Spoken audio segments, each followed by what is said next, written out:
தேவன் அவர் நல்லவராகவே இருக்கிறார். நாம் மறந்தாலும் அவர் மறப்பதில்லை. அவர் இரக்கத்தில் ஐஸ்வர்யமுள்ள தேவன். நாம் எத்தனை தரம் தவறுனாலும் அவருடைய இரக்கத்தினாலே இந்த சபையில் நிற்கும்படி தேவன் எனக்கு உதவி செய்திருக்கிறார். அவருடைய அன்புக்காக, அவருடைய தயவுக்காக நான் நன்றி செலுத்துகிறேன். நாம் ஆதியாகமம் எழுதின புத்தகம். கடந்த நாட்களில் அற்புத பிரகாசம் பிரதர் இந்த வார்த்தையை பகிர்ந்து கொண்டார்கள். அதில் பரிசுத்தம் பிரதர் நல்ல விளக்கமாக நமக்கு நல்ல இந்த செய்தி கொடுத்தார்கள். அதை நான் தியானிக்கும் போது தேவன் என்னோடு பேசின காரியங்களுக்கு நன்றி செலுத்துகிறேன். அதை இந்த நாள்லையும் கூட பகிர்ந்து கொள்ளும்படி நான் ஏவப்பட்டேன். இப்படியா 18வது அதிகாரம் ஆதியாகமம் 18. நான் செய்ய போகிறதை ஆபிரகாமுக்கு மறைப்போனே என்று சொல்லி அந்த வார்த்தை குறித்து பகிர்ந்து கொண்டார்கள். என்னத்தை அவர் மறைக்காமல் சொல்ல போகிறார்னு கேட்டால் 2 காரியங்களை ஆபிரகாமுக்கு சொல்லுகிறார். ஒன்று ஆசீர்வாதத்தையும், இன்னொன்று சாபத்தையும் சொல்ல வருகிறார். தூதர்கள் வந்தாக, கர்த்தர் வந்தார். அவர்கள் இருக்கும்போது அவரை ஆபிரகாம் அங்கே அவர்களுக்கு நல்ல விருந்து பண்ணி அவங்களை போஷித்து அவர் நடத்துகிறார். அப்படி நடத்தும்போது எனக்கு குழந்தை இல்லை, அப்படி குழந்தை கொடுப்பாக பேசுவார் அப்படின்னு சொல்லிட்டு அவர் நினைக்கல. அவர் நல்ல விருந்து வைத்தார். விருந்து வச்சு பறக்கும்போது ஆபிரகாம்கிட்ட பார்த்து சொல்கிறார், அவங்களுக்கு ஏற்ற காலத்திலே, உற்பத்தி காலத்திலே உனக்கு ஒரு குமாரனை தருவேன் என்று சொல்லுகிறார். சொல்லிட்டு அப்படியே சொல்லிட்டு வரார். 17 வாசிப்போம். இது பரிசுத்தம் பிரதர் இதை அடிக்கடி கோடிட்டு காட்டுவாங்க. இதை வாசிப்போம். 17. அப்பொழுது கர்த்தர் ஆபிரகாம் பெரிய பலத்த ஜாதியாவதினாலும் அவனுக்குள் பூமியில் உள்ள சகல ஜாதிகளும் ஆசீர்வதிக்கப்படும். குழந்தையே இல்லை, ஆனால் ஆபிரகாமுக்கு சொல்லுகிறார், உன்னுடைய சந்நிதி மூலியமாத்தான் ஆசீர்வதிக்கப்படும் சொல்லுகிறார். உன்னுடைய ஜெனரேஷனில் தான் ராஜாக்கள்லாம் அமைவார் என்று சொல்லுகிறார். அப்படி சொல்லிட்டு வரும்போது அவர் இறுதியிலே வைத்திருந்தாரோ இல்லையோ தெரியாது. ஒரு காரியம், சோதோம் கோமோரா பட்டணம் அழிக்கப்பட போகுது என்று சொல்லுகிறார். அவர் கெஞ்சுகிறார். 50 நீதிமான்கள். இது ஏன் அப்போ கடைசியில் அவர் என்ன செய்கிறார்னா 10 நீதிமான்கள் கூட அந்த பட்டணத்தில் இல்லை. ஆண்டவர் ஆபிரகாம் நினைத்தார். வேதத்தில் இருக்கும், ஆபிரகாம் நினைத்தது நிமித்தம் லோத்தையும் அவருடைய குடும்பத்தையும் 4 பேரை கொண்டு வெளியே கொண்டு வருகிறார். அவர் கொண்டுகிட்டு வரும்பொழுது கூட ஒரு அம்மா என்ன செய்துவிட்டார்கள், திரும்பி பார்த்து உப்பு துணாவிட்டார்கள். மீதம் 3 பேர் தான் அங்கே மிந்தினார்கள். ஏன்னு கேட்டால் ஆபிரகாமை நினைத்தறினார். அந்த பட்டணத்தில் கூட அழிக்க போகும்போது கூட ஆபிரகாம் கிட்ட சொல்லிட்டு தான் போகிறார். ஏன் தெரியுமா? 17 1 வாசிப்போம். ஆமாம். ஆபிராம் 99 வயதான போது கர்த்தர் ஆபிராமுக்கு தரிசனமாகி, நான் சர்வ வல்லமையுள்ள தேவன், நீ எனக்கு முன்பாக நடந்து கொண்டு உத்தமனாயிரு.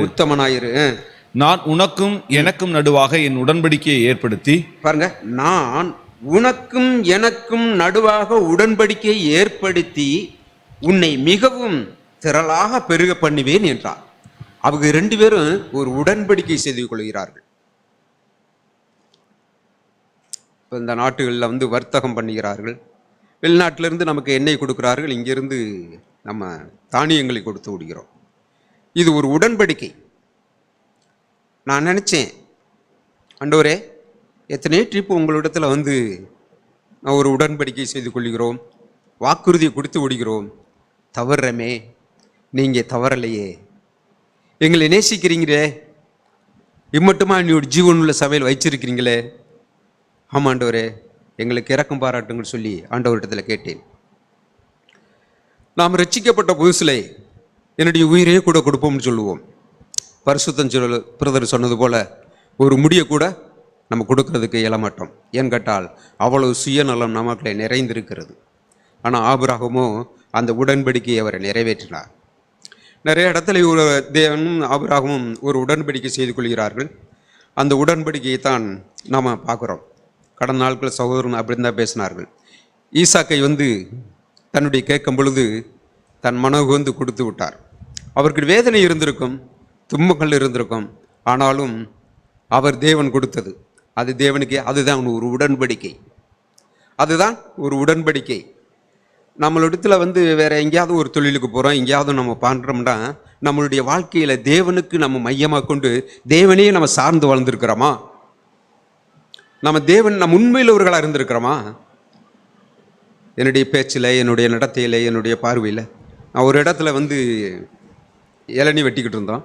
ஆட்டோவில் ஏற்றினி எண்ணிக்கை இல்லாத ஒரு இளநியை ஆட்டோக்காரர் எடுத்து வண்டியில் போட்டார். நான் சொன்னேன், அதுக்கு எண்ணிக்கையில் இல்லை, அதை தூக்கி கீழே போடுங்கன்னு சொல்லி போட மாட்டேன்ட்டார். நான் எடுத்து கீழே போட்டேன். இதுக்கெல்லாம் போய் நீங்கள் எவ்வளோ காசு கொடுக்குறீ அப்படின்னு. இல்லை, அந்த பொருளுக்கு நான் காசு கொடுக்கவில்லை. அந்த பொருளுக்கு நான் காசு கொடுக்கவில்லை.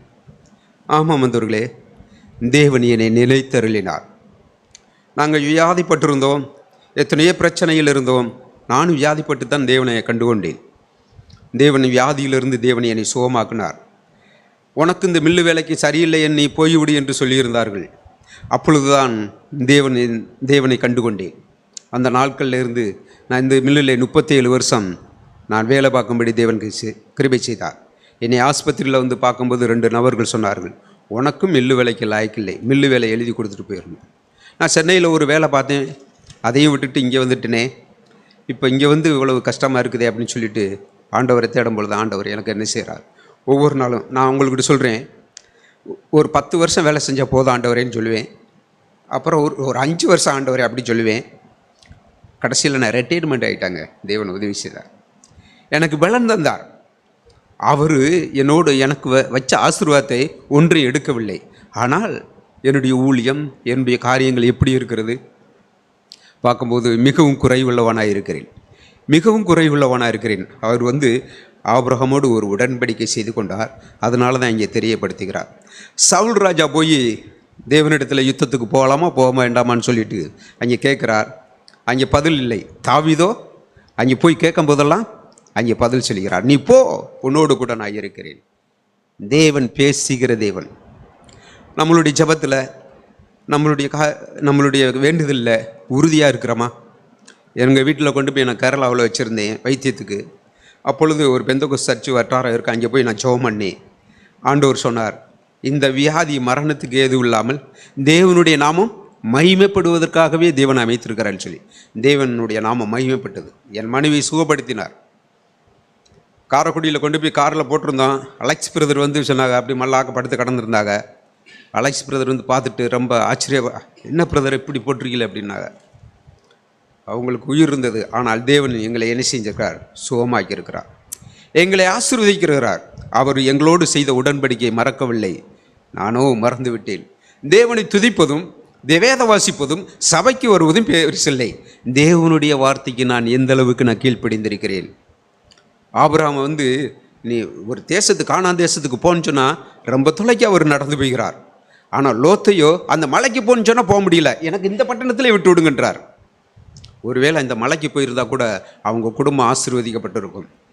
ஆனால் விட்டு விட்டாரே, அவங்களுடைய காரியமே தாறுமாறாகிவிட்டது. 19 29 வாசிப்போம். ஆதியாகமத்திலேயே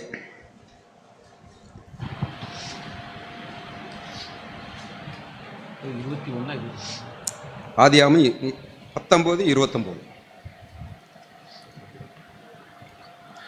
தேவன் அந்த சமபூமியின் பட்டணங்களை அழிக்கும் போது தேவன் ஆபிரகாமை நினைத்து, பாருங்க, அந்த சமபூமி பட்டணங்களை அழிக்கும் போது தேவன் ஆபிரகாமை நினைத்து, ஆபிரகாமை நினைக்கிறார்.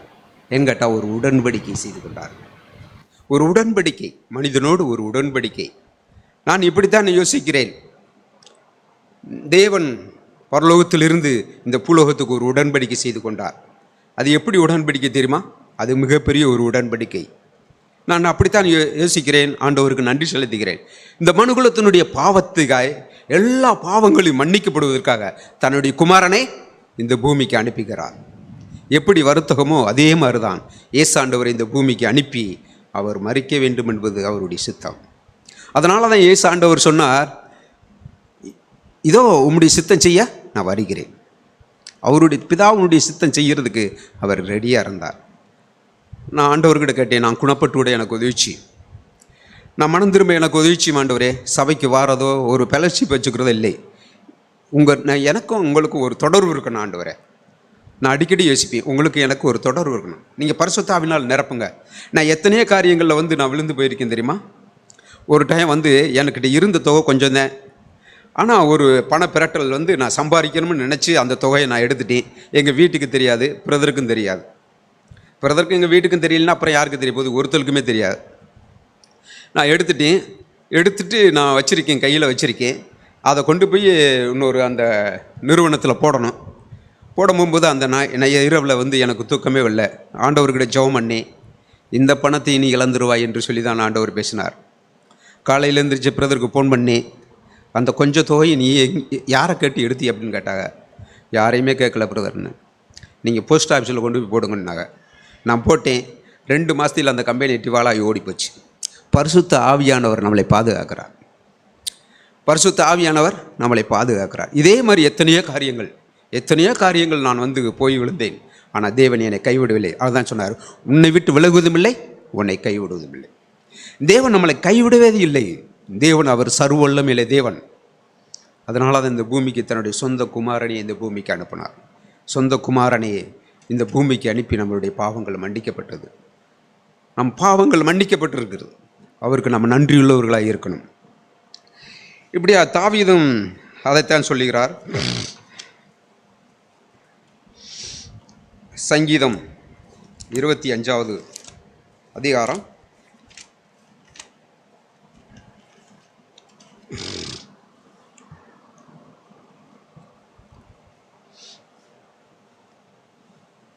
14 நம்ம வாசிப்போம். கர்த்தருடைய ரகசியம் அவருக்கு பயந்தவர்களிடத்தில் இருக்கிறது, அவர்களுக்கு தம்முடைய உடன்படிக்கையை தெரியப்படுத்துவார். இங்கே மேலிருந்து நீங்கள் வாசிக்கலாம் 10லிருந்து. கர்த்தருடைய உடன்படிக்கையும் அவருடைய சாட்சிகளையும் கை கொள்ளுகிறவர்களுக்கு அவருடைய பாதைகள் எல்லாம் கிருபையும் சத்தியமானவைகள்.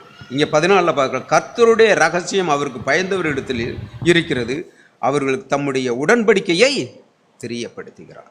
தன்னுடைய உடன்படிக்கை. இங்கே சங்கீதத்தை நீங்கள் 25 நீங்கள் நம்ம வீட்டில் போய் வாட்சி பார்க்கலாம். தெரியப்படுத்துகிறார். இது ஒரு கடைசி காலம் என்று அறிவிக்கிறார்கள் தீர்க்கதரிசிகள்லாம். நாம் மனம் திரும்ப வேண்டும். ஒரு இடத்துல ஒரு மனிதன் சொல்லுகிறார், என்னுடைய குத்தகைக்கு விட்டுட்டு போயிருந்த காலங்களில் கனி தரக்கூடிய காலங்கள் விட்டது. அந்த கனியை என்னுடைய பாவத்தை வாங்கிட்டு வா என்று சொல்லி ஊழியக்காரனை அடிக்கும்போது அவர் அவமானப்படுத்தி போய்விட்டார்கள். ஒரு இடத்துல சொல்லுகிறார், கனி கொடுக்காத மரமெல்லாம் வெட்டுண்டு அக்கனியிலே போடப்படும். கனி கொடுக்கக்கூடிய காலங்களில் நாம் கனி கொடுத்தாக வேண்டும். கனி கொடுக்கலை நான் வெட்டுண்டு அக்கனியிலே போட வேண்டும். ஏன் கனி கொடுக்க மாட்டேன்றோம்? இயேசுக்குள்ள நிலைச்சிருக்கல. யோவான் எழுதின சுவிசேஷம் 15வது அதிகாரம்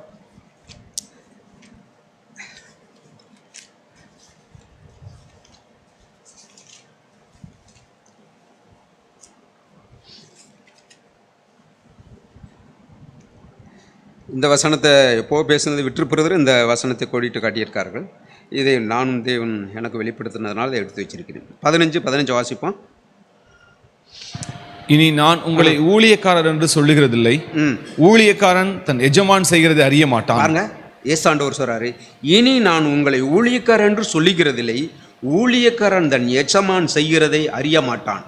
நான் உங்களை சிநேகிதன் என்றேன், ஏனென்றால் என் பிதாவினிடத்தில் நான் கேள்விப்பட்ட எல்லாவற்றையும் என்ன செய்கிறாராம் உங்களுக்கு அறிவிக்கிறேன்.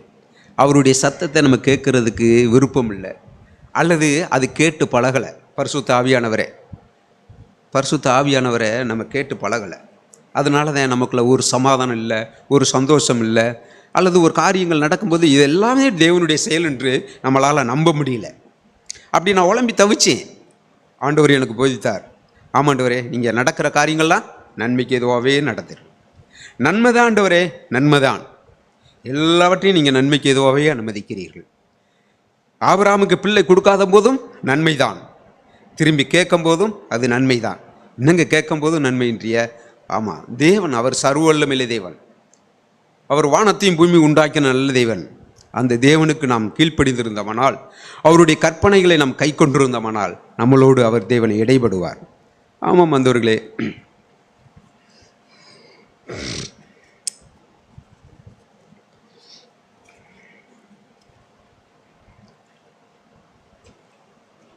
உவமை என்ற புத்தகம் 7வது அதிகாரம் பழைய ஏற்பாட்டில்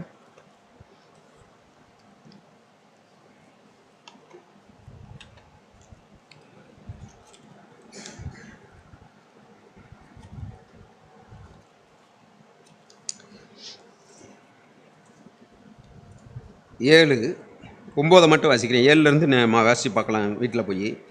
ஆகையா உன் தேவனாகிய கர்த்தரே தேவன் என்றும் நம்மில் அன்பு கூர்ந்து தமது கற்பனையை கைக்கொள்ளுகிறவர்களுக்கு அவர் 1000 தலைமுறை மட்டும் உடன்படிக்கையும் தயவும் காக்கிற உண்மையுள்ள தேவன் என்று சொல்லுகிறார்.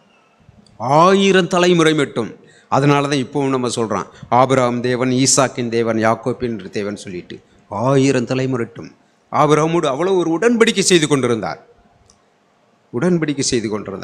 ஒரு தேவனுடைய மனுஷன் தேவனுடைய பிள்ளைகளை தேவனுக்கு ஏற்ற விதமாக வளர்க்கும்போது அந்த பிள்ளைகள் பரிசுத்தமும் நீதியும் ஆசீர்வதிக்கப்பட்ட பிள்ளைகளாக இருக்கிறது. ஆனால் நம் பிள்ளைகளை உலகத்துக்காக சம்பாதிக்கிறதுக்காக நான் வளர்த்து விட்டேன்னால் தேவன் அந்த பிள்ளைகள் எப்படி இருக்கும்? நான் சொல்லுவேன், சின்ன பிள்ளைகளில் ரொம்ப ஜெபம் பண்ணுவார் ராயி, ஜெபம் பண்ணி பைபிள் படிப்பார். அப்போ நான் சொல்லுவேன், என் பிள்ளைகளை கூப்பிட்டு, நீங்கள் 2 பேரும் படித்து வேலை பார்க்கணும், தம்பி ஊழியம் செய்யணும், அந்த தம்பியினுடைய ஊழியத்தை நீங்கள் தாங்கணும் என்ன அப்படின்னு சொல்லுவேன்.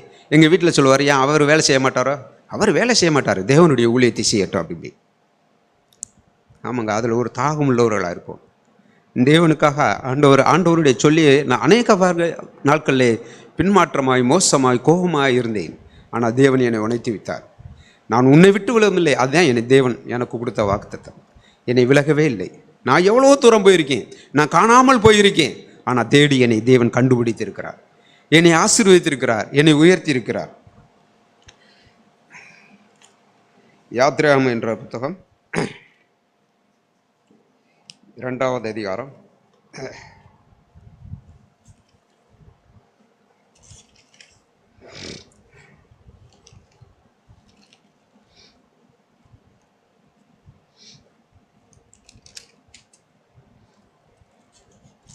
24-25 வாசிப்போம். தேவன் அவர்கள் பெருமூச்சை கேட்டு தாம் ஆபிரகாமோடும் ஈசாக்கோடும் யாக்கோபோடும் செய்த உடன்படிக்கையை நினைவு கூர்ந்தார். யாருடைய பெருமூச்சை கேட்டு? இஸ்ரவேலர் எகிப்திலே அடிமைத்தனமாக இருக்கிறார்கள். அவர்களுடைய பெருமூச்சை கேட்டு ஆபிரகாம், ஈசாக்கை, யாக்கோப்பை என்ன செய்கிறாராம்? நினைவு கூறுகிறார். ஆமாம் மந்தர்களே, நாம் தேவனை சார்ந்து கொள்வோம். ஆண்டவரே, நீர் எங்களை நினைக்கிற தேவன். ஆண்டவரே, நீ பரிசுத்தமுள்ள தேவன். நம்மளுடைய செய்கையெல்லாம் அவர் அறிந்திருக்கிற தேவன். சாக்புரர் சொல்வார்கள், மனிதனின் மிகப்பெரிய கனமும் பாக்கியம் என்னவென்றால் தேவனுடைய சித்தம் செய்வதே. தேவனுடைய சித்தம் செய்வதே அதுதான். அதனால் நம்ம ஆண்டவருக்கு நன்றி சொல்லுவோம். ஆண்டவரே, எங்களை இம்மட்டுமா நீ பாதுகாத்திருக்கிறீரே, எங்களை நடத்தியிருக்கிறீர். ஆண்டவரே, எங்களோடு ஒரு உடன்படிக்கை செய்து கொண்டிருக்கிறீர். ஆமாண்டவரே, நாங்கள் ஆதியில் கொண்டிருந்த ஒரு அன்பை எங்களுக்கு தாரும். நாங்கள் எவ்வளவாய் கண்ணீரோடு உங்களை தேடினமே, எந்த மதிப்பையும் மரியாதையும் விரும்பவில்லையே, கணிந்து கொள்ளுதெல்லாம் அது நமக்கு காதுக்கு எட்டலையே. இப்போ கடிந்து கொண்டால் கூட நமக்கு என்ன செய்யுது? புண்பட்டு விடுகிறோம். ஏன்? கொஞ்சம் அறிவு வளர்ச்சி வந்துருச்சு. முதல்ல அப்படி இல்லையே. கடிந்து கொள்ளுதில்லை, நம்ம ஏற்றுக்கொண்டோம். கண்ணீரோடு ஜெபம் பண்ணோம். ஒரு மனுஷர் பார்க்குற விதமாக நம்ம நடந்துக்கிறல. தேவன் என்னை பார்க்குறார், தேவன் என்னை நடத்துகிறார் என்று. ஆமாம் மந்தவர்களே, என்னுடைய வாலிப நாட்களிலே தேவனையை நான் மகிமா கொண்டு நான் ஓடிக்கொண்டிருந்தேன். தேவன் என்னை ஆசீர்வதித்திருக்கிறார். அதனால தான் நான் உன்னை விட்டு விலகுமில்லை, உன்னை கைவிடுவில்லை என்று சொன்னார். என்னோடு ஒரு உடன்படிக்கை செய்து கொள்கின்றார். ஒரு உடன்படிக்கை, மனுஷனோடு ஒரு உடன்படிக்கை. தேவனுக்கு மனுஷனுக்கு எவ்வளவு, ஆனால் தேவன் இறங்கி என்னோடு கூட ஒரு உடன்படிக்கை செய்து கொண்டார். அந்த தேவனுக்கு நாம் நன்றியுள்ள இறுதியமாக இருப்போம். தேவன் தாமே என்னையை நடத்துவார் என்ற நம்பிக்கை அறிக்கையிடுகிறேன். ஆமே. ஆதியாகமும் 17ஆம் அதிகாரம் 1வது வசனத்தை வாசிப்போம். ஆபிராம் 99 வயதான போது கர்த்தர் ஆபிரகாமுக்கு தரிசனமாகி, நான் சர்வ வல்லமையுள்ள தேவன், நீ எனக்கு முன்பாக நடந்து கொண்டு உத்தமனாயிரு.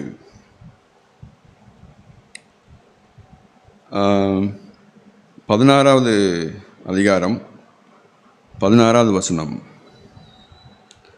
ஆகார் ஆபிரகாமுக்கு இஸ்மவேலை பெற்றபோது ஆபிராம் 86 வயதாக இருந்தான். நான் ஒரு தொடர்ச்சியாக இப்படி பார்த்தேன். இந்த ஆதியாகமம் இந்த புஸ்தகத்தில் 16, 16, 17, 17, 18, 18 இதில் ஒரு தொடர்பு இருக்கும். அது ஏற்கனவே அப்படி இருக்குது. அதனால் அதை குறித்து நம்ம பெருசாக பேச வேண்டிய தேவையில்லை. 16, 16 ஆகார் ஆபிரகாமுக்கு இஸ்மவேலை பெற்றபோது ஆபிராம் 86 வயதாக இருந்தான். இப்போ 86 வயது முடிஞ்சு போச்சு. இப்போ 17வது வசனம் ஆரம்பிக்குது, 17வது அதிகாரம் ஆரம்பிக்குது. இப்போ என்ன ஆரம்பிக்குது? ஆபிரகாம் 99 வயதான போது கர்த்தர் ஆபிரகாமுக்கு தரிசனமாகி. இது எல்லாருக்கும் தெரியும். நம்ம எல்லாருக்கும் என்ன தெரியும் அப்படின்னா, ஆகார் இஸ்மவேலை பெற்றபோது ஆபிரகாமுக்கு 86 வயது என்றும், அதன் பிறகு கர்த்தர் ஆபிரகாமுக்கு தரிசனமாகும் போது ஆபிரகாமுக்கு 99 வயது என்றும் நம்ம எல்லாருக்கும் தெரியும். இதில் நாம் உன்னிப்பாக கவனிக்க வேண்டியது என்னென்னா, இந்த இரண்டு தரிசனத்திற்கும் இடையே எத்தனை வருஷம் கேப் இருக்குது? இப்போ இந்த இரண்டு தரிசனத்துக்கும் இடையே எத்தனை வருஷம்? 13 வருஷம். இது எல்லாருக்கும் தெரியும். இருந்தாலும் நான் அதை கவனித்ததுனால அவங்களோட பேசுகிறேன். எதற்காக இந்த 13 வருஷம் கேப் அப்படின்னா, நாம் எப்போவுமே இந்த இடத்துல சொல்லுவார் பாருங்களேன், 17 ஆண்டவர் சொல்லுவார், கர்த்தர் சொல்கிறாரு, ஆபிரகாம் 99 வயதான போது கர்த்தர் ஆபிரகாமுக்கு தரிசனமாகி, நான் வல்லமையுள்ள தேவன் இருக்கா, நான் சர்வ வல்லமையுள்ள தேவன் இருக்கா? நான் சர்வ வல்லமையுள்ள தேவன். எதுக்கு இப்படி சொல்கிறாருன்னா, ஆபிரகாம் நீ என்ன நினச்சிக்கிட்டு இருக்கிற? நான் உனக்கு ஒன்றை சொல்லியிருக்க, அது நடக்காதுன்னு நினச்சிட்டானே நான் உன்னை ட்ரை பண்ணேன். டெல்மி, நான் உனக்கு சாராய் மூலமாக பிள்ளை தருவேன்னு சொன்னேன். ஆனால் நீ மனுஷிகமாக என்ன பண்ணுறேன்னா, ஆண்டவர் சொன்னார் உண்மைதான், ஆனால் நாம் ஆண்டவருக்கு ஏதாவது ஒரு வகையில் உதவி செய்யணுமா இல்லையா? அவர் சொன்ன வாக்குத்தத்தத்தை நிறைவேற்றுவதற்கு மனுஷனாகிய நான் என்னால் ஆனதை நான் நிறைவேற்றணுமா இல்லையா? ஆகையினால I was just helping God to fulfil his promise. நான் கர்த்தர் தன்னுடைய வாக்குத்தத்தத்தை நிறைவேற்றும்படி அவருக்கு லேசாக உதவி செஞ்சேன்னு சொல்லி உதவி செஞ்சதனுடைய விளைவு யார்? ஆகார்ட்ட போய் ஒரு இஸ்மவேலை பெற்றுக்கொள்வது. அப்போ என்ன நினச்சிருப்பாங்கன்னா, உங்கள் மூலமாக கர்த்தர் ஒரு பிள்ளையை தருவார், உண்மைதான். ஏன் மூலம் தரலைன்னா அதுக்காக என்ன இருக்குது? நம்ம வேறு விதமாக ட்ரை பண்ணக்கூடாதுன்னு இருக்குது. நீங்கள் ஆகார்ட்ட போங்க, ஒருவேளை ஆண்டவருக்கு விருப்பமாக இருந்தால் பிள்ளை பெறட்டும், இல்லைன்னா விட்டுருவோம், போங்க, ஆண்டவருக்கு விருப்பமாக இருந்தால் தானே அப்படி சொல்லி நம்முடைய யோசனையின்படி நாம் என்ன செஞ்சிருவோம்? ஒரு பேச்சு பேசிக்கிடுவோம். இப்பொழுதும் விசுவாசிகளாக இருக்கிற நாம், ஆண்டவர் நம்ம இடத்துல ஒன்றை சொல்லியிருக்க, அதை நான் நிச்சயமாய் செய்வேன் என்று சொல்லியிருக்க, நம்மால் காத்திருக்க முடியாமல் நாம் என்ன செய்வோம்னா ஒரு செயலை செய்வோம். இது என்னமோ இது ஆபிரகாம் மட்டும்தான் அதை செஞ்சாருன்னு இல்லை. ஆபிரகாம், அவருக்கு பிறந்த அவருடைய தலைமுறைகள் இதே மாதிரி செயலை செய்வாங்க. மோசே போயிருப்பார் மேலே, என்ன சொல்லிட்டு போவார்? நான் போயிட்டு கீழே வருவேன், அது வரைக்கும் நீங்கள் என்ன செஞ்சுருக்கணும்? காத்திருக்கணும். ஆனால் 40 நாள் காத்திருந்தாங்களா? என்ன செஞ்சுருவாங்க? அவங்களால எப்படி ஆபிரகாம் காத்திருக்க முடியாமல் ஒரு காரியம் செஞ்சாரோ, அவருடைய தலைமுறையும் காத்திருக்க முடியாமல் ஆரோன் மூலமாய் ஒரு கண்டுக்குட்டியை செய்தது. இதோட நின்றுச்சுன்னு நினைக்கிறீங்களா? கிடையாது. புதிய ஏற்பாட்டில் நம்முடைய ஆண்டவரும் இரட்சகருமாய் இயேசு கிறிஸ்து, அவர் நமக்காக மரித்து அவர் உயிர்த்து தம்முடைய சிஷ்யர்களை பார்த்து சொல்லிட்டு போவார், இந்த பாருங்க, நான் மேலே போகிறேன், போயிட்டு பிதாவாகிய தேவனிடத்தில் நான் பெற்றுக்கொண்ட அந்த வாக்குத்தத்தமாகிய பரிசுத்த ஆவியானவரை உங்களுக்கு அனுப்புவேன், அது வரைக்கும் நீங்கள் என்ன செய்யணும்? காத்திருக்கணும்னு சொல்லுவார். ஆண்டவராகிய இயேசு கிறிஸ்து அல்லது கர்த்தர் நம்மை பார்த்து சொல்கிற ஒரு விஷயம், நான் சொன்னதை செய்வேன், அதற்கு நான் வல்லமையுள்ள தெய்வம் மாத்திரமல்ல, நான் சர்வ வல்லமையுள்ள தெய்வம். அதுக்கு நீ ஒன்றுமே செய்ய வேண்டிய தேவையில்லை. நீங்கள் செய்ய வேண்டிய ஒரே ஒரு காரியம் என்ன? காத்திருக்கணும். எந்த அளவுக்கு காத்திருக்கணும் அப்படின்னா, சில சமயங்களில் நம் அறிவுக்கு அப்பாற்பட்டு என்ன செஞ்சுருக்கணும் அப்படின்னா காத்திருக்கணும். ஆனால் நமக்கு எல்லாருக்கும் என்ன தெரியும்? நீங்கள் யோவான் எழுதின சுவிசேஷத்தை வாட்சி பார்த்தீங்கன்னா தெரியும். பேதுரு சொல்லுவார், நான் மீன் பிடிக்க போகிறேன் அப்படின்னு சொல்லி மொட்டையாக எழுதியிருக்கும். ஆனால் என்ன அர்த்தம்னா, நான் இப்படியே காத்திருந்தா பொழப்பு போயிரும்பா, நீங்கள் வேணா இருங்க, நான் என்ன செய்கிறேன், நம்ம தொல்லை பார்க்க போகிறேன்ப்பா அப்படின்னே. அது கீழே பாருங்கள், எல்லாம் நீங்கள் போனால் நானும் வரேன்னு சொல்லி போயிடுவாங்க. அப்போது நான் நினச்சி பார்த்தேன், என்னையா வரிசையாக எப்படி செய்கிறீங்களே, வரிசையாக அப்படின்னா என்ன அர்த்தம்னா, நம்ம புத்திக்கு எட்டினதெல்லாம் இது ஒன்று தான். ஆண்டவருக்கு நாம் ஏதாவது உதவி செய்ய வேண்டும் என்ற போர்வையில் இப்படியே இருந்தால் இப்படித்தான் கடவுள் நமக்கு வந்து அந்த காரியத்தை வாய்க்க பண்ணுவார் என்ற தோரணையில் நாம் ஆண்டவருக்கு உதவி செய்வதாக எண்ணி அவருக்கு விருப்பமில்லாததை செய்வோம். நான் நினச்சி பார்த்தேன், பரிசுத்த ஆவியாகிய தெய்வம் அங்கேருந்து அப்படியே பொழியப்படணும்னா மனுஷன் ஏதாவது செய்யணுமா? அந்த பரிசுத்த ஆவிய தெய்வத்தை ரிசீவ் பண்ணுறதுக்காக நாம் கொஞ்சம் தலையை தூக்க முடியுமா? தூக்குனா வந்துடுவாரா? அதை நினச்சி ஒன்று மட்டும் நான் நான் நான் நான் பார்த்ததில் உங்களுக்கு சொல்லிக்கொள்ள விரும்புகிறது என்னென்னா, மனுஷனுடைய எந்த முயற்சியும் தேவனுடைய வாக்குத்தத்தத்தை என்ன செய்யாது? நிறைவேற்றாது. நாம் செய்ய வேண்டிய ஒரே ஒரு காரியம் என்ன? அவர் செய்வார், எந்த சூழ்நிலையிலும் செய்வார். எல்லா விதமான என்னது அதான் வேறு மாதிரி சொல்லணும், super naturally he will do it. அப்படிதான்.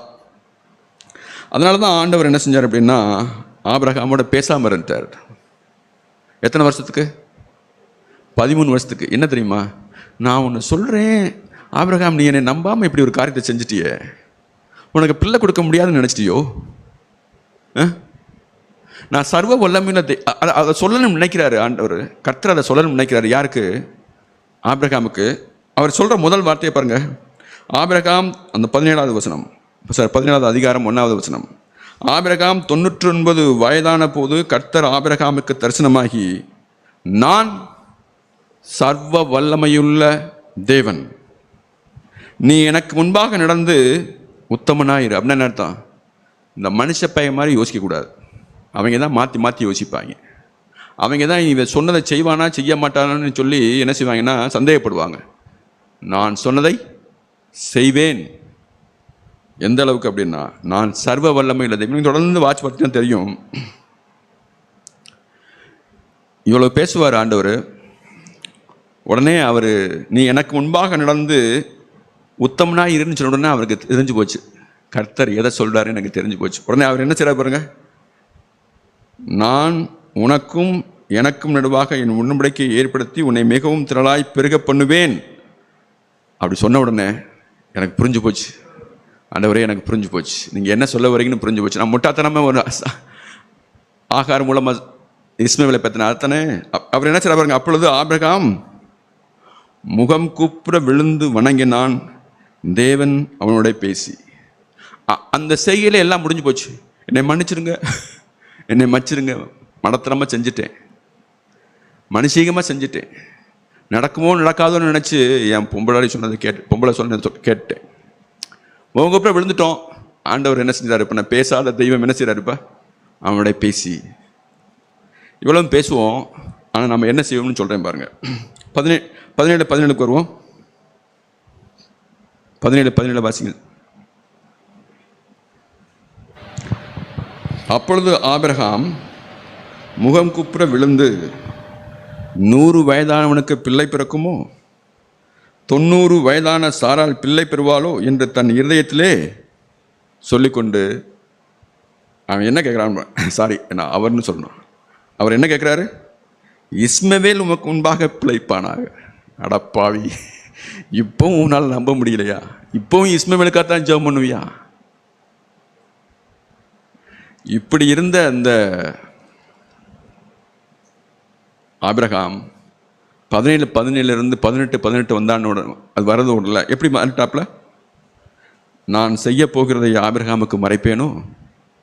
ஒரு மாற்றம் நடந்து கொண்டே இருக்கு. எனவே அன்பானவர்களே, நான் முதல்ல எப்படினாலும் இருக்கலாம். எப்படி வேணும்னா, தெய்வம் இதற்கு முன்பாக தோன்றாத தெய்வம் நமக்கு முன்பாக தோன்றி நமக்கு ஒன்றை ஆணித்தரமாக சொல்லும்போது கூட நான் மனுஷீகமாக என்ன செய்வேன்னா, ஆண்டவரே இஸ்மவேல் உமக்கு முன்பாக பிழைப்பானாகன்னு சொல்லி இப்படி மனத்தனமாக வேண்டிக்கலாம். ஆனாலும் 16 17 18 வரும்போது எப்படி மாறி இருக்கிறோம்னா, நான் ஆபிரகாமுக்கு நான் செய்ய போகிறதை மறைப்பேனோ? இந்த டிரான்சிஷன், இந்த மாற்றம் நமக்குள்ள நடந்துருச்சுன்னா அவர் சொல்லுவார், சொல்லிட்டு உனக்கு ஒன்று தெரியுமா, ஆபிரகாம் தன் பிள்ளைக்கும் அவனுடைய சந்ததிக்கும் என்ன செய்வானா, என்னுடைய கட்டளையை அவன் என்ன செய்ய வேண்டும் என்று கட்டளையிடுவான். இந்த நிச்சயம் அப்படின்ற எனக்கு தெரியும் சொல்லுவார். யாரு? கர்த்தரே சொல்லுவார். இது போல் நாமும் திட்டம் பண்ணிக்கொள்ள வேண்டும். கர்த்தாவே, எங்களை பார்த்து நாங்கள் இப்போ எப்படி இருக்கோம்னு தெரில, இப்போ 16 17 வயசு 18 வயசில், ஆனால் 18 வரும்போது நான் செய்யப்போவதை ஆபிரகாமுக்கு மறைப்பேனோ என்ற அந்த ஒரு டிரான்சிஷன் நம்முடைய வாழ்க்கையில் நடந்து, அதுக்கப்புறம் நமக்காக கர்த்தர் பேசணும். உனக்கு ஒன்று தெரியுமா, அவன் இப்படி செய்வான் தெரியுமா, அப்படி சொல்லி அவர் பேசணும். எனவே நம்முடைய வாழ்க்கை மாறுவதாக. ஆமென்.